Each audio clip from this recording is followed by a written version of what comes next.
அனைவருக்கும் வணக்கம். இந்த வீடியோவில் என்ன பார்க்க போகிறோம் அப்படின்னா 10th நியூ புக் ஹிஸ்ட்ரியில் ரொம்ப முக்கியமான ஒரு லெசன் ஓகேங்களா. வால்யூம் 1ல் 19ஆம் நூற்றாண்டில் சமூக சமய சீர்திருத்த இயக்கங்கள் ஓகேங்களா. ரொம்பவே இம்பார்ட்டண்டான ஒரு லெசன். ஸோ புக்கு பார்த்திங்கன்னா தெரியும், நிறைய கொடுத்துருப்பாங்க. ஸோ இந்த நோட்ஸில் வந்து இம்பார்ட்டன்ட் நோட்ஸ் கொடுத்துருக்கேன். இன்னும் சொல்லப்போனால் நீங்கள் இதை மட்டும் படிச்சிங்கனாலே போதும் ஓகேங்களா. ஸோ ஓவரால் எல்லாமே எடுத்து கொடுத்துருக்கேன் ஓகேங்களா. ஸோ இதோட பிடிஎஃப் வேணும் அப்படின்னா டிஸ்கிரிப்ஷனில் டெலகிராம் லிங்க் கொடுத்துருக்கேன், அதில் ஜாயின் பண்ணிக்கோங்க, நான் ஷேர் பண்ணி விட்டுறேன் ஓகேங்களா. ஸோ ஃபஸ்ட்டு பார்க்கலாம். ஸோ ஃபஸ்ட்டு பாருங்கள், இந்த தொடக்க கால சீர்திருத்த இயக்கங்களில் வங்காளத்தில் ஏற்பட்ட ஒரு சில இயக்கங்களை பற்றி கொடுத்துருக்காங்க.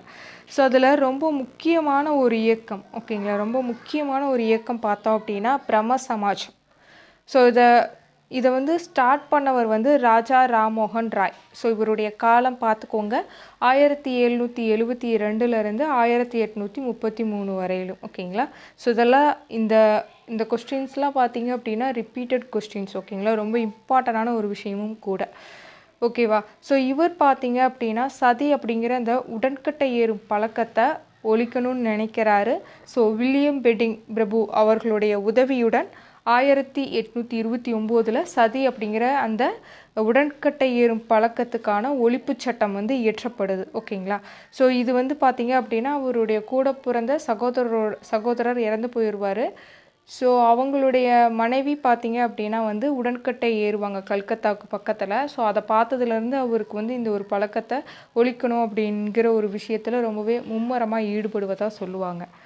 ஸோ அடுத்து ஒரு கூற்று சொல்லியிருப்பாங்க, மேபி இதை கொடுத்துட்டு யார் சொன்னாங்க அப்படின்னு கேட்கலாம். ஃபஸ்ட்டு பாருங்கள், மக்களை பகுத்தறிவோடும் பரிவோடும் மனித பண்போடும் இருக்கும்படி வேண்டுகோள் விடுத்தார். யார் அப்படின்னா ராஜா ராம்மோகன் ராய் ஓகேங்களா. ஸோ அதுக்கப்புறம் வந்து இவர் 1828 பிரம்ம சமாஜம் அப்படிங்கிற ஒரு அமைப்பை நிறுவறாரு. அது மட்டும் இல்லை, அதே ஆண்டு ஆகஸ்ட் 20 கல்கத்தாவில் ஒரு கோவிலையும் நிறுவறார். இந்த கோவிலை பார்த்தீங்க அப்படின்னா வந்து அதில் எந்த ஒரு சிலையும் இருக்காது ஓகேங்களா, திருவுருவச் சிலைகள் இல்லை.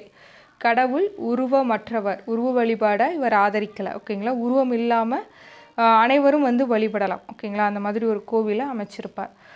ஸோ இவர் பார்த்தீங்க அப்படின்னா ராஜா ராம்மோகன் ராய் வந்து 1833 இறந்துருவார். அவருக்கு அப்புறம் வந்து பார்த்தீங்க அப்படின்னா இந்த இயக்கத்தை தேவேந்திரநாத் தாகூர், இவர் யார் அப்படின்னா வந்து ரவீந்திரநாத் தாகூர் தெரியும், அவருடைய தந்தை தான் இந்த தேவேந்திரநாத் தாகூர். ஸோ இவருடைய காலம் பார்த்தீங்க அப்படின்னா 1817 பிறக்கிறார், 1905 வரையிலும் இருக்கிறார் ஓகேவா.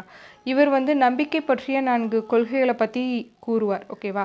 ஸோ அதுக்கப்புறம் கேசவ் சந்திர சென் ஓகேங்களா. ஸோ இவருமே வந்து இந்த பிரம்ம சமாஜத்தில் ஒரு உறுப்பினர் தான். இவர் இந்த சபையில் எப்போ இணையிறார் அப்படின்னா 1857 ஓகேங்களா. 1857 இந்த சபையில் இணையிறார். இவர் வந்து கிறிஸ்துவ வம்சத்துடைய சாரத்தை வந்து நம்பினார் ஓகேங்களா. ஸோ அவங்களோட விஷயங்களை ரொம்பவே நம்புகிறார். இதனால் பார்த்தீங்க அப்படின்னா வந்து 1886 பிரம்ம சமாஜத்தில் உறுப்பினர்களிடையே பிளவு ஏற்படுது. ஸோ அப்போ வந்து என்னாச்சு அப்படின்னா வந்து இதில் தேவேந்திரநாத் தாகூர் பிரிஞ்சு ஆதி பிரம்ம சமாஜம் அப்படிங்கிற ஒரு அமைப்பை நிறுவிடுறார் ஓகேங்களா. அதே மாதிரி இந்த கேசவ் சந்திர சென் பார்த்தீங்க அப்படின்னா அவருடைய அந்த 14 வயது மகளை வந்து இந்திய இளவரசருக்கு வந்து திருமணம் செய்து வைக்கிறாங்க. ஸோ இதனாலேயும் எதிர்ப்பு ஏற்பட்டு அந்த பிரம்ம சமாஜத்தில் இருந்த அந்த எதிர்த்தரப்பினர் ஓகேங்களா, இந்த ஒரு விஷயத்தை எதிர்த்தவங்க எல்லாமே வந்து அதிலிருந்து விலகி சாதாரண சமாஜ் அப்படிங்கிற ஒரு அமைப்பை நிறுவுறான் ஓகேங்களா. ஸோ அதுக்கு அடுத்து பார்த்தீங்க அப்படின்னா ஈஸ்வர் சந்திர வித்யாசாகர் ஓகேங்களா. இவருடைய ஆட்சி காலம் பாருங்கள் 1820 to 1891. ஸோ இவர் பார்த்தீங்க அப்படின்னா கிறிஸ்துவ மதத்தை நம்பலை ஓகேங்களா. இப்போ வந்து ராஜா ராம்மோகன் ராயாக இருக்கட்டும், கேசவ் சந்திர சென்னாக இருக்கட்டும், இவங்க பார்த்தீங்க அப்படின்னா இந்து மதங்களை வந்து அவங்களுடைய அந்த சடங்குகளை அதுக்கு வந்து எதிர்ப்பு தெரிவித்தாங்க. ஆனால் இவர் பார்த்தீங்க அப்படின்னா வந்து அந்த இந்து மறைநூல்களே வந்து முற்போக்கானவை ஓகேங்களா. ஸோ அந்த வேதங்களுக்கு திரும்பி செல் அப்படின்னு தயானந்த சரஸ்வதி சொல்லுவாங்க. அதே மாதிரி வேதங்கள்லேயே நிறைய விஷயங்கள் சொல்லியிருக்காங்க. இந்த மாதிரியான இந்த குழந்தைகள் திருமணம், விதவை மறுமண சட்டம் இதெல்லாம் வந்து அவங்களுமே ஆதரிக்கல அப்படிங்கிற ஒரு விஷயத்தை முன்னெடுத்து வைக்கிறாரு. இந்து மறைநூல்களே முற்போக்கானவை அப்படிங்கிறத வாதிடுறார் ஓகேங்களா. ஸோ இவரை பார்த்தீங்க அப்படின்னா வந்து நவீன வங்காள உரைநடையின் முன்னோடி அப்படின்னு சொல்லுவாங்க. ஓகேங்களா? ஸோ நோட் பண்ணிக்கோங்க, இம்பார்ட்டன்ட் கொஸ்டின் கூட மேபி கேட்கலாம். நவீன வங்காள உரைநடையின் முன்னோடி யார் அப்படின்னா ஈஸ்வர் சந்திர வித்யாசாகர். ஓகேங்களா? ஸோ இவர் பார்த்தீங்க அப்படின்னா வந்து ஒரு இந்துவாக இருந்தாலுமே வந்து விதவைகள் மறுமண சட்டம் அல்லது மறுமண சீர்திருத்த சட்டம் அப்படின்னு சொல்லலாம். ஸோ இதை கொண்டு வரத்துக்கு முக்கிய பங்காற்றி இருக்கார். ஓகேங்களா? ஸோ விதவை மறுமண சட்டம் எப்போ 1856. ஸோ அதே மாதிரியே பார்த்தீங்க அப்படின்னா வந்து முதல் முறை திருமண வயது சட்டம் பார்த்தீங்க அப்படின்னா எப்போ இயற்றப்பட்டது, இயர் ஞாபகம் வச்சுக்கோங்க, 1860. ஓகேங்களா? விதவை திருமண சட்டம் 1856. 1860 தான் முதல்ல திருமண வயது சட்டம் ஓகேங்களா இயற்றப்படுது. ஸோ அதுவுமே அந்த சட்டத்தை கொண்டு வந்த பெருமை வந்து பார்த்தீங்க அப்படின்னா இவரை தான் சாரும். ஓகேங்களா? ஈஸ்வர் சந்திர வித்யாசாகரையே சாரும் அப்படின்னு சொல்லலாம். ஸோ அந்த சட்டத்தின் படி பார்த்தீங்க அப்படின்னா திருமண வயது 10 நிர்ணயம் செல்கிறாங்க. அதுக்கப்புறம் பார்த்தீங்க அப்படின்னா 1891 அதை 12 ஆக்குறாங்க. 1925 13 உயர்த்துறாங்க. இது எல்லாமே ஒரு காகித லெவல். ஓகேங்களா? ஒரு டாக்குமெண்ட் லெவலில் மட்டும்தான் இருக்குது அப்படின்னு சொல்லிட்டு 1929 அமைக்கப்பட்ட திருமண வயது ஒப்புதல் கமிட்டி. ஓகேங்களா? இவங்க வந்து இந்த ஒரு கருத்தை முன்வைக்கிறாங்க. ஸோ இதில் பார்த்தீங்க அப்படின்னா வந்து இந்த கமிட்டி ஞாபகம் வச்சுக்கோங்க, திருமண வயது ஒப்புதல் கமிட்டி எப்போ அப்படின்னா 1929. ஓகேங்களா? ஸோ அதுக்கு அடுத்து பார்த்தீங்க அப்படின்னா பிரம்ம சமாஜம் பார்த்தோம். அடுத்து பிரார்த்தனை சமாஜம். ஸோ இதை பார்த்தீங்க அப்படின்னா வந்து யார் நிறுவனாங்க அப்படின்னா ஆத்மராம் பாண்டுரங். எங்கே அப்படின்னா மகாராஷ்டிராவில் பம்பாயில் 1867 இந்த அமைப்பை நிறுவுறார். ஓகேங்களா? ஆத்மராம் பாண்டுரங். ஸோ இவருடைய காலம் பார்த்தீங்க அப்படின்னா 1825 1892 வரையிலும். இது இல்லாமல் இந்த அமைப்பில் இருக்கக்கூடிய ரொம்ப முக்கியமான 2 உறுப்பினர்கள் யார் அப்படின்னா வந்து ஆர்சி பண்டர்கள் மற்றும் மகாதேவ் கோவிந்த ரானடே, எம்ஜி ரானடே அப்படின்னு சொல்லுவோம். ஓகேங்களா? ஸோ இதில் இந்த எம்ஜி ரானடே பார்த்தீங்க அப்படின்னா ஒரு 3 முக்கிய அமைப்பை நிறுவியிருக்காரு. ஸோ என்னென்ன அப்படின்னா விதவை மறுமண சங்கம் 1861. ஓகேங்களா? ஸோ 1860 வந்து என்னன்னு பார்த்தோம், முதல் திருமண வயது சட்டம். 1861 என்ன, விதவைகள் மறுமண சங்கம். யார்? எம்ஜி ரானடே. அதே மாதிரி புனே சர்வஜனிக் சபா பார்த்தீங்க அப்படின்னா எம்ஜி ரானடே தான். வருடம் ஞாபகம் வச்சுக்கோங்க, 1870. 1870. ஓகேங்களா? ஸோ 1870.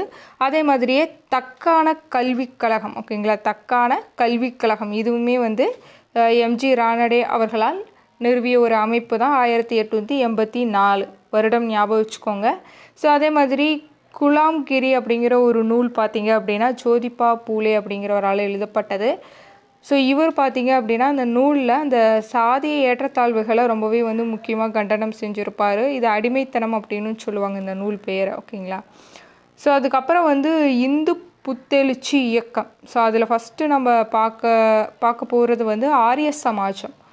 ஸோ ஆரிய சமாஜம் பார்த்தீங்க அப்படின்னா 1875 சுவாமி தயானந்த சரஸ்வதி அவர்களால் ஆரம்பிக்கப்பட்டது. இது பார்த்தீங்க இதனுடைய முக்கிய தலைமையிடம் பார்த்தீங்க அப்படின்னா பஞ்சாப். ஓகேங்களா?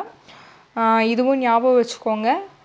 ஸோ பிரார்த்தனை சமாஜம் பார்த்தீங்க அப்படின்னா வந்து பம்பாய். ஓகேங்களா? மகாராஷ்டிராவில் பம்பாய். ஆரிய சமாஜம் வந்து பஞ்சாப். ஓகேங்களா? ஸோ யார் அப்படின்னா தயானந்த சரஸ்வதி. ஸோ இவர் எழுதிய ஒரு நூலை பற்றி கொடுத்துருக்காங்க, சத்யார்த்த பிரகாஷ். ஸோ இந்த நூல் வந்து என்ன அப்படின்னா பெருமக்கள் ஓகேங்களா பெரும்பாலோரானால் படிக்கப்பட்ட ஒரு நூல் அப்படின்னு சொல்கிறாங்க. இவர் ஒரு முழக்கம் வைக்கிறாரு, வேதங்களுக்கு திரும்புவோம் அப்படிங்கிற முழக்கம். இவருடைய குறிக்கோள் பார்த்தீங்க அப்படின்னா எதிர் மத மாற்றம். ஓகேங்களா? எதிர் மத மாற்றம். ஸோ இப்போ கிறிஸ்துவர்கள் பார்த்தீங்க அப்படின்னா இந்தியாவில் வந்து மதமாற்றம் செஞ்சிட்ருக்காங்க. ஸோ அதை கட்டுப்படுத்தணும், அதுக்கு வந்து ஒரு எதிர்ப்பு தெரிவிக்கும் விதமாக வந்து கிறிஸ்துவ மதத்திற்கும் இஸ்லாமிய மதத்திற்கும் மாறிய இந்துக்களை மறுபடியுமே வந்து சுத்தி அப்படிங்கிற ஒரு சடங்கை செஞ்சு இந்துக்களாக மாற்ற ஒரு அமைப்பு மாதிரி ஓகேங்களா அவர் கொண்டு வந்தார். ஸோ அடுத்து பார்த்தீங்க அப்படின்னா வந்து இதுவுமே இந்த ஆரிய சமாஜமும் பார்த்தீங்க அப்படின்னா வந்து ஒரு தூய்மை கோட்பாடு குறித்து ஒரு கருத்து முரண்பாட்டின் காரணமாக 1893 வந்து பிரிஞ்சுது. ஓகேங்களா? ஸோ சுவாமி தயானந்த சரஸ்வதிக்கு அப்புறம் வந்து சுவாமி சரத்தானந்தா வராரு. ஸோ இவருமே வந்து அந்த பிரிதலுக்கு ஒரு முக்கிய காரணம். ஏன்னா வந்து ஸோ அதுக்கப்புறம் பார்த்தீங்க அப்படின்னா இவருமே வந்து அந்த பிளவுக்கு முக்கிய காரணம் அப்படின்னு சொல்லலாம். ஸோ இவருமே 1900 வந்து பல பள்ளிகளை வந்து நிறுவனார். ஆனால் இவர் வந்து வேத கல்விகளுக்கு தான் முக்கியத்துவம் கொடுத்தார். ஸோ அதனை தொடர்ந்து பார்த்தீங்க அப்படின்னா ராமகிருஷ்ண பரமஹம்சர். ஸோ ராமகிருஷ்ண பரமஹம்சர் பார்த்தீங்க அப்படின்னா கல்கத்தாவில் தட்சிணேஸ்வரம் அப்படிங்கிற அந்த ஊரை சார்ந்த ஒரு அர்ச்சகர், காளி கோவில் அர்ச்சகர். ஸோ இவருடைய காலம் பாருங்கள், ராமகிருஷ்ண பரமஹம்சர் 1836 1886 வரையிலும் இருக்கார். ஓகேங்களா. ஸோ இவர் பார்த்தீங்க அப்படின்னா புனித தாயான கடவுள் காளி இவங்களுடைய இந்த தீவிர பக்தர். ஓகேங்களா. யார்?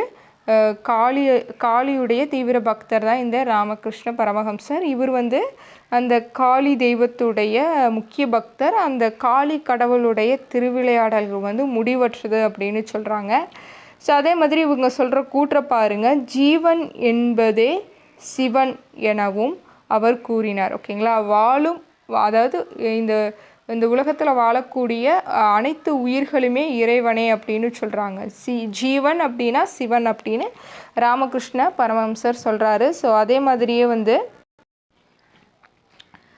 அதுக்கு அடுத்து பார்த்தீங்க அப்படின்னா வந்து இவர் ஒரு கூற்று சொல்கிறார், மனிதர்களுக்கு செய்யப்படும் சேவையே கடவுளுக்கு செய்யப்படும் சேவை அப்படின்னு சொல்கிறார். ஓகேங்களா.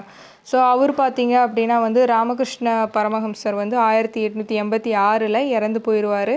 ஸோ அதுக்கப்புறம் விவேகானந்தர். ஸோ ராமகிருஷ்ணா மிஷனை நிறுவனவர் வந்து விவேகானந்தர் தான். ஸோ சுவாமி விவேகானந்தரை பற்றி பார்த்தோம் அப்படின்னா வந்து அவர் வந்து அவருடைய இயற்பெயர் நரேந்திரநாத் தத்தா. ஸோ இவருடைய காலம் பார்த்தீங்க அப்படின்னா 1863 1902 வரையிலும். அதே மாதிரி ராமகிருஷ்ண பரமஹம்சருடைய முதன்மை சீடர் யார் அப்படின்னா இவர் தான், சுவாமி விவேகானந்தர். ஸோ இவர் பார்த்தீங்க அப்படின்னா வந்து இந்து சமூகத்திற்கு புத்துயிர் அளிக்க இந்திய இளைஞர்களுக்கு அறைக்கூவல் விடுத்தவர். ஓகேங்களா. யார் அப்படின்னா விவேகானந்தர்.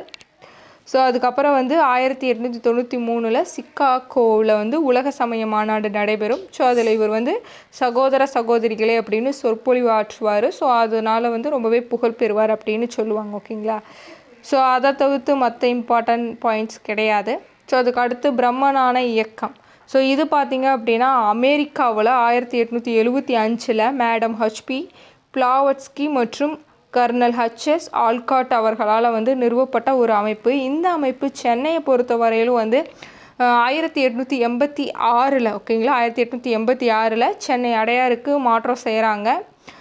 இந்த பிரம்மஞான சபை பார்த்திங்க அப்படின்னா பௌத்த மதம் புத்துயிர் பெறுவதில் ரொம்ப முக்கிய பங்கு வகிக்குது. ஸோ ஆல்காட் அவர்களுடைய மறைவுக்கு அப்புறம் பார்த்திங்க அப்படின்னா அன்னி பெசன்ட் வந்து இந்த அமைப்போட தலைவராக வராங்க.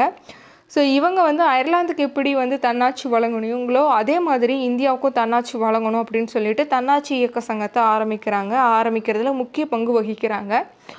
அன்னி பெசன்ட் வந்து இது மட்டும் இல்லாமல் பிரம்மஞான சமய கருத்துக்களை வெளியிட அவர்கள் வந்து நியூ இந்தியா மற்றும் காமன்வெல்த் போன்ற செய்தித்தாள்களை வந்து ஆரம்பித்து அதன் மூலம் அவர்களுடைய கருத்துக்களை பரப்புகிறாங்க. ஓகேங்களா.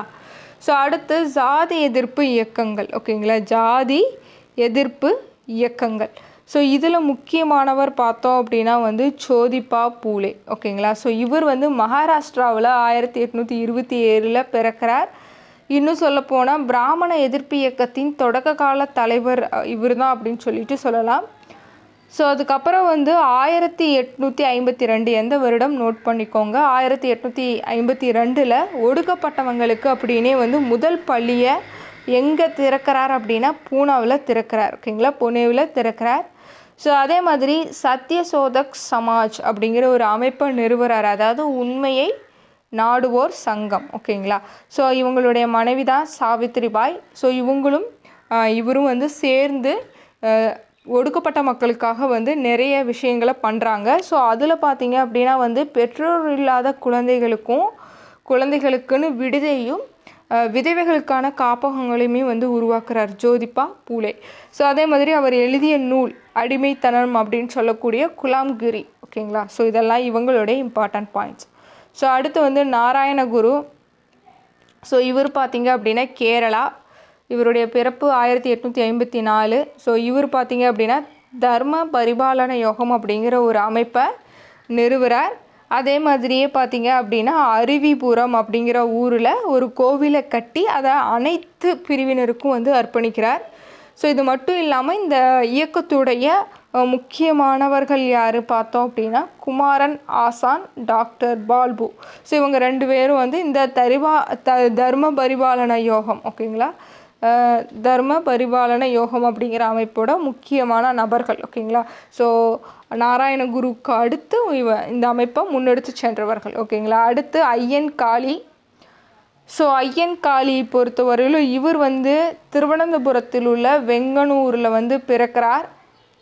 ஸோ இவர் பார்த்திங்க அப்படின்னா ஸ்ரீ நாராயணகுருவால் ஊக்கம் பெற்ற இவர் வந்து ஒரு அமைப்பை ஆரம்பிக்கிறார். என்ன அப்படின்னா வந்து சாதுஜன பரிபாலன சங்கம். சாதுஜன பரிபாலன சங்கம் 1907, ஓகேங்களா, 1907 ஆரம்பிக்கிறார். தமிழில் அது எப்படி சொல்லலாம் அப்படின்னா ஏழை மக்கள் பாதுகாப்பு சங்கம். ஏழை மக்கள் பாதுகாப்பு சங்கம் யார் அப்படின்னா ஐயன் காளி, ஓகேங்களா. ஸோ இதில் எப்படி கொஸ்டின் கேட்பாங்கன்னா இந்த அமைப்பு கொடுத்துட்டு யார் நிறுவனாங்கன்னு கேட்பாங்க, அப்படி இல்லைன்னா வருடம் கேட்பாங்க, ஓகேங்களா. ஸோ ஐயன் காளி 1907 சாதுஜன பரிபாலன சங்கம். ஸோ இந்த மூணு வேர்டை தான் நீங்கள் ஞாபகம் வச்சுக்கணும். அடுத்து இஸ்லாமிய சீர்திருத்தங்கள், ஓகேங்களா. ஸோ இதை பொறுத்த வரையிலும் பார்த்தீங்க அப்படின்னா சர் சையத் அகமது கான். ஸோ இவர் வந்து டெல்லி உயர்குடி முஸ்லீம் குடும்பத்தில் பிறந்தவர். ஸோ இவரை பார்த்தீங்க அப்படின்னா வந்து ஒரு விஷயத்த சொல்கிறார். என்ன அப்படின்னா படிப்பறிவின்மையே, நவீன கல்வி அறிவு இன்மையே இஸ்லாமியர்களுக்கு பெருந்தீங்கு விளைவித்தது அப்படின்னு சொல்கிறார், ஓகேங்களா. ஸோ அதே மாதிரி அறிவியல் கழகம் ஒன்றை வந்து ஆரம்பிச்சிருக்கார், ஓகேங்களா.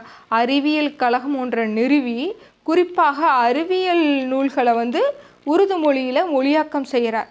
ஸோ அதே மாதிரி பார்த்தீங்க அப்படின்னா சர் சையத் அகமது கான் வந்து 1875 அகமது நகரில் அலிகார் முகமதிய ஆங்கிலோ ஓரியண்டல் கல்லூரியை நிறுவுறார், ஓகேங்களா, முஸ்லீம்கள் படிப்பதற்காகவே. ஸோ அதுக்கப்புறம் அலிகார் இயக்கத்தை ஆரம்பிக்கிறார். ஸோ இந்த கல்லூரி, ஓகேங்களா, இந்த அலிகார் முகமதி ஆங்கிலோ ஓரியண்டல் கல்லூரி பார்த்தீங்க அப்படின்னா 1920 பல்கலைக்கழக தரத்துக்கு வந்து உயர்த்தப்பட்டது, ஓகேங்களா. ஸோ அடுத்து தியோபந்த் இயக்கம், இதுவும் ஒரு முஸ்லீம் இயக்கம் தான். ஸோ ஆனால் இவங்க பார்த்தீங்க அப்படின்னா வந்து இந்த பழமைவாத முஸ்லீம் உலோமாக்களால் வந்து உருவாக்கப்பட்டது. இவங்க 2 முக்கிய குறிக்கோளை சொல்கிறாங்க. என்ன அப்படின்னா வந்து குரான் மற்றும் இந்த ஷரியத்தின் உண்மையான போதனைகளை வந்து பரப்புரை செய்தல், அதே மாதிரி இஸ்லாம் அல்லாத அயற்கூறுகளுக்கு எதிராக புனித போர் செய்கிறது, ஓகேங்களா. ஸோ இதுதான். ஸோ அதே மாதிரி வந்து இந்த அமைப்பு பார்த்தீங்க அப்படின்னா வந்து ஸோ இவங்க ஆரம்பிக்கிற இந்த அமைப்பில் பார்த்தீங்க அப்படின்னா முகமது குவாசிம் நானோதபி, அதே மாதிரி ரஷீத் அகமத் கங்கோத்ரி. ஸோ இவங்க தலைமையில் ஒரு பள்ளியை நிறுவுகிறாங்க. எங்கே அப்படின்னா உத்தரப்பிரதேசத்தில் சகரன்பூரில், ஓகேங்களா, சகரன்பூரில். ஸோ எப்போனா 1866. ஸோ குறிப்பாக இவங்க இதில் என்ன சொல்லித்தராங்கன்னா வந்து இந்த இஸ்லாம மதத்தை பற்றியும் அதை வந்து பரப்புறதை பற்றியும் தான் சொல்லித்தராங்க மெயினாக இந்த பள்ளியில், ஓகேங்களா. ஸோ அதுக்கு அடுத்து பார்க்கலாம். ஸோ அடுத்து வந்து பார்த்திங்க அப்படின்னா 1888 இந்த தியோபந்த் உலோமா சையத் அகமது கானுடைய அமைப்புகளான, ஓகேங்களா, நம்ம முன்னாடியே பார்த்தோம்ல.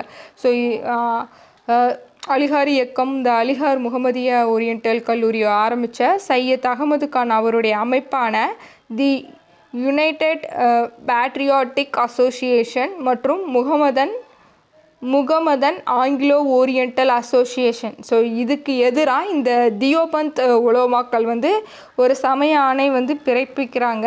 ஸோ இந்த தியோபந்தோட புதிய தலைவராக வந்து மௌலானா முகமது உல் ஹசன் வந்து வரார், ஓகேங்களா. ஸோ அவர் பார்த்தீங்க அப்படின்னா வந்து அவர் வந்து தலைமை வகிக்க ஒரு முக்கிய அவை தான் இந்த ஜமைத்துல் உலேமா. ஸோ இவர் வந்து அவருக்கு அப்புறம் பார்த்தீங்க அப்படின்னா வந்து இவர் பெரிய விஷயங்கள் எதுவும் செய்யலைனாலும் இந்திய ஒற்றுமை, முஸ்லீம்களுடைய அந்த சமய பாதுகாப்பு, ஓகேங்களா. ஸோ இதை குறித்து உறுதியான வடிவத்தை வந்து முன்வைத்தார் அப்படின்னு சொல்கிறாங்க, அவ்வளோதான், ஓகேங்களா. ஸோ அடுத்து வந்து பார்சி சீர்திருத்த இயக்கம். ஸோ இந்த பார்சிகளின் சீர்திருத்த இயக்கம் பார்த்திங்க அப்படின்னா பம்பாயில் தொடங்கப்பட்டது. ஸோ இதில் முக்கியமானவர் பார்த்தோம் அப்படின்னா பர்துன்ஜி நவ்ரோஜி. ஸோ இவர் வந்து ரஹ்னுமாய் மஜ்தயாஸ்னன் சபா அப்படிங்கிற ஒரு அமைப்பு. இதுதான் பார்சிகளின் சீர்திருத்த சங்கம். எந்த வருடம் அப்படின்னா 1851 இயர் ஞாபகம் வச்சுக்கோங்க. 1851 பர்துன்ஜி நவ்ரோஜியால் ஆரம்பிக்கப்பட்டதான் இந்த பார்சிகளின் சீர்திருத்த சங்கம் அல்லது ரஹ்னுமாய் மஜ்தயாஸ்னன் சபா. ஓகேங்களா. அடுத்து இவங்களுடைய இந்த தாரக மந்திரம் என்ன அப்படின்னா ராஸ்ட் கோஃப்தார். ஓகேங்களா. ராஸ்ட் கோப்தார் தான் வந்து இவங்களுடைய முக்கிய தாரக மந்திரம். ஸோ இதுக்கு என்ன பொருள் அப்படின்னா உண்மை விளிம்பி அப்படிங்கிற பொருள். ஓகேங்களா. ஸோ அதுக்கப்புறம் பார்த்தீங்க அப்படின்னா வந்து பெர்ரம்ஜி மல்பாரி. ஓகேங்களா. பெர்ரம்ஜி மல்பாரி அப்படிங்கிற ஒருத்தர் வந்து இந்த அமைப்பை சேர்ந்தவர், பார்சி அமைப்பை சேர்ந்தவர். குழந்தை திருமண பழக்கத்திற்கு எதிரான சட்டம் இயற்றப்பட வேண்டும் அப்படிங்கிற ஒரு கோரிக்கையை முன்வைக்கிறாரு. அதே மாதிரி இந்த அமைப்பை சேர்ந்த தலைவர்கள் சிறந்த தலைவர்கள் பார்த்தோம் அப்படின்னா பெரோசா மேத்தா மற்றும் தீன்சா வாச்சா. ஓகேங்களா. தீன்சா வாச்சா. ஸோ அடுத்து சீக்கியர்களுடைய சீர்திருத்த இயக்கம். ஸோ இதில் முக்கியமானது பார்த்தோம் அப்படின்னா வந்து நிரங்கரி இயக்கம். யார் அப்படின்னா பாபா தயால்தாஸ். ஓகேங்களா. பாபா தயால்தாஸ் நிரங்கரி இயக்கம். நிரங்கரி அப்படின்னா உருவமற்ற இறைவனை வழிபட. ஓகேங்களா. வழிபடுதல். நாம்தாரி இயக்கம் பார்த்தீங்க அப்படின்னா பாபா ராம்சிங். அதே மாதிரி இந்த சிங் சபா அமைப்பு பார்த்தீங்க அப்படின்னா அமிர்தசரஸில் நிறுவப்பட்டது. குறிப்பாக சீக்கிய மதத்தின் அந்த புனிதத்தை மீட்டெடுப்பதே இந்த சபாவோட முக்கிய நோக்கமாக இருந்தது. அதுக்கப்புறம் பார்த்தீங்க அப்படின்னா இந்த சீக்கியர்கள் ஆங்கிலேயர்களுடைய உதவியுடன் அமிர்தசரஸில் சீக்கியர்களுக்கெனவே கால்சா. ஓகேங்களா. கால்சா கல்லூரியை நிறுவுறாங்க. ஸோ இந்த சிங் சபாவே வந்து அகாலி இயக்கத்தோட முன்னோடி அப்படின்னு சொல்கிறாங்க. ஓகேங்களா. ஸோ அடுத்து தமிழ்நாட்டில் சமூக சீர்திருத்தவாதிகள். ஃபஸ்ட்டு ராமலிங்க சுவாமிகள், வள்ளலார் அப்படின்னு சொல்லக்கூடிய ராமலிங்க சுவாமிகள். இவர் சிதம்பரத்தில் மருதூர் அப்படிங்கிற இடத்துல பிறக்கிறார். இவருடைய காலம் 1823 1874. ஸோ இவர் சொல்லக்கூடிய முக்கியமான கூற்று பார்த்தீங்க அப்படின்னா துயரப்படும் உயிரினங்களை பார்த்து இரக்கம் கொள்ளாதவர்கள் கல் நெஞ்சக்காரர்கள், அவர்களின் ஞானம் மேகங்களால் மூடப்பட்டிருக்கும் அப்படிங்கிற ஒரு விஷயத்த சொல்கிறாங்க. மேபி இதை கூற்று கொடுத்துட்டு யார் சொன்னாங்க அப்படின்னு சொல்லிட்டு கேட்கலாம். ஓகேங்களா. ஸோ அதுக்கப்புறம் வந்து புக்கில் வந்து இந்த இயர் தாங்க கொடுத்துருக்காங்க. 1856 சமரச வேத சன்மார்க்க சங்கத்தை நிறுவனதாக சொல்கிறாங்க. ஸோ அதுக்கப்புறம் இது வந்து சமரச சுத்த சன்மார்க்க சத்திய சங்கமாக பெயர் மாற்றம் செய்யப்பட்டது. ஓகேங்களா.